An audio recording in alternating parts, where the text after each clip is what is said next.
Praise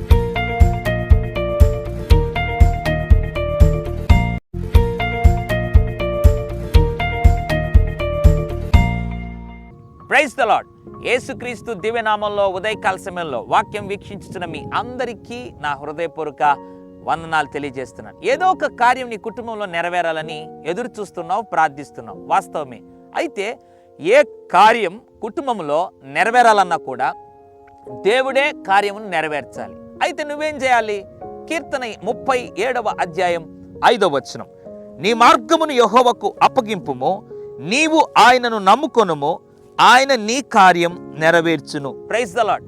దేవుని వాక్యంలో రాయబడింది, నీవు ఆయనను నమ్ముకుంటే అంట, ఎవరిని? దేవుని నమ్ముకుంటే అంట ఆయన నీ కార్యం నెరవేరుస్తాడు.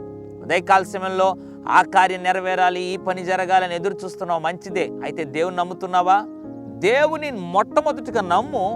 ఆయన నువ్వే కార్యం నెరవేరాలనుకుంటున్నావు అది సులభంగా, సునాయాసంగా నెరవేరుస్తాడు. అది ఇంటి నిర్మాణం అయి ఉండొచ్చు, వివాహం కావాలని ఎదురు చూస్తూ ఉండొచ్చు, గర్భఫలం కావచ్చు, ఏదైనా కావచ్చు. దేవునికి సమస్తం సాధ్యం కదా. నీవు ఆయన నమ్మితే చాలు, ఆయన నీ కార్యం నెరవేరుస్తాడు. నీ పరిచర్యలో నెరవేరుస్తాడు, నీ వ్యాపారంలో నెరవేరుస్తాడు. నువ్వు ఏదైతే జరిగితే బాగుంటుందబ్బా అనుకుంటున్నావో అవన్నిటిని దేవుడు నెరవేర్చాలి అని అంటే నువ్వు ఆయన నమ్ముకోవాలి. ఇంకా నీ జీవితంలో సంపూర్ణ నమ్మకం ప్రభు పైన లేకపోతే పశ్చాత్తాపడు. ఇక మీదట నువ్వు ఆయన సంపూర్ణంగా నమ్ము. నీవే నాకు చెయ్యాలి, నేను నిన్ను తప్ప ఎవరిని నమ్మటం లేదు ప్రభువా అని పలికి చూడు, ఆయన నీ కార్యము నెరవేరుస్తాడు. పరిశుద్ధుడా, ప్రేమగల తండ్రి నీకు స్తోత్రం.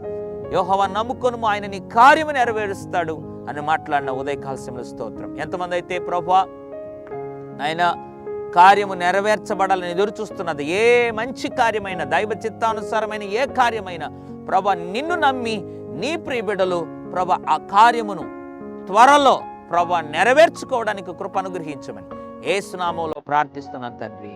ఆమేన్. God bless you.